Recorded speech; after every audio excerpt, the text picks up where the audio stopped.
करारी हार के बाद बेन स्टोक्स ने अंपायरिंग पर उठाए सवाल, आईसीसी से कर दी ये डिमांड। नमस्कार दोस्तों, स्वागत है आपको अपने चैनल ज्ञान T20 में। आगे क्या होने वाली है जानने के लिए इस वीडियो को अभी लाइक करके चैनल को सब्सक्राइब जरूर कर लें। राजकोट टेस्ट में इंग्लैंड को 434 रनों से हार झेलनी पड़ी है। इस हार के बाद इंग्लिश कप्तान बेन स्टोक्स ने अंपायरिंग पर ही सवाल खड़ी कर दिए हैं। स्टोक्स ने कहा है कि राजकोट टेस्ट मैच के दौरान DRS तकनीक में खामी के कारण कुछ निर्णय उनके खिलाफ गए। भारतीय ने इंग्लैंड को 5 मैचों के टेस्ट सीरीज के तीसरे मुकाबले में 434 रनों से करारी शिकस्त कर दी है। भारत की टेस्ट क्रिकेट में यह रनों के लिहाज से बड़ी जीत रही है।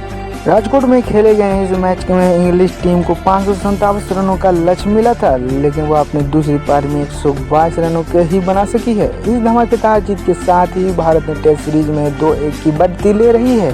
टेस्ट सीरीज का चौथा मुकाबला 23 फरवरी से रांची में खेला जा रहा है। स्टोक्स की ये डिमांड माननी होगी आईसीसी को। राजकोट टेस्ट में हार के बाद इंग्लिश कप्तान बेन स्टोक्स ने ओपनिंग पर ही सवाल खड़े कर दिए हैं। बेन स्टोक्स ने कहा है कि राजकोट टेस्ट मैच के दौरान DRS तकनीक में खामी के कारण 3 निर्णय उनके खिलाफ गए हैं। स्टोक्स ने मांग की है कि अब इंटरनेशनल क्रिकेट में DRS के दौरान अंपायर कॉल को खत्म किया जाए।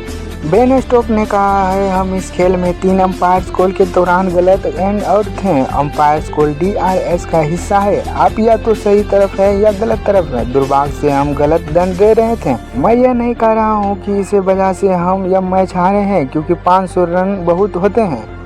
स्टोक्स दूसरी पारी में जैक क्राउली को एल्बियोली आउट दिए जाने में से काफ़ी दफा गए। क्राउली को जसप्रीत बुमराह की गेंद पर एल्बियोली आउट दिया गया था। हालांकि क्राउली ने रिव्यू लिया, लेकिन फिर भी उन्हें आउट होना पड़ा, क्योंकि गेंद लोग स्टंप को थोड़ी ही कर रही थी। यदि मैदान अंपायर ने क्राउली को नॉट आउट दिया तो वह सच में मच जाते हैं।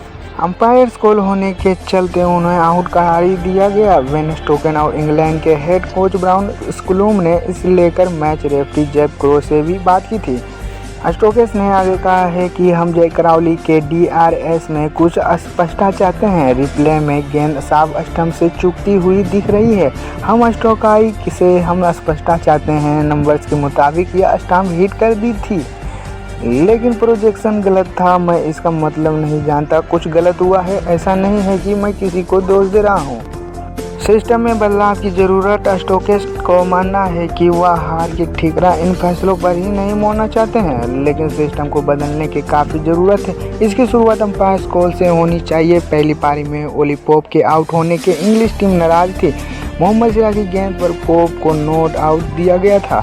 हालांकि भारतीय टीम के DRS लेने के बाद निर्णय को पलट दिया गया।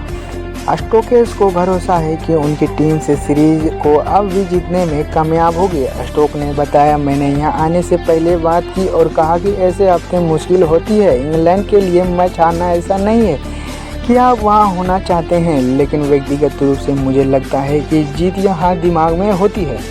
मैंने सुनिश्चित किया है कि हर तरह की इमोशन निराशा अब सिर्फ ड्रेसिंग रूम में ही हो रही है, और यही अब तक की सीमित रहे। हमारे 2 और मैचों बचे हैं और कप्तान के तौर पर मैं बस यही सोच रहा हूं कि इस सीरीज में 2 से जीते हैं। अभी के लिए इतना ही दोस्तों, मिलते हैं अगले एक वीडियो में। तो अभी के लिए जय हिंद।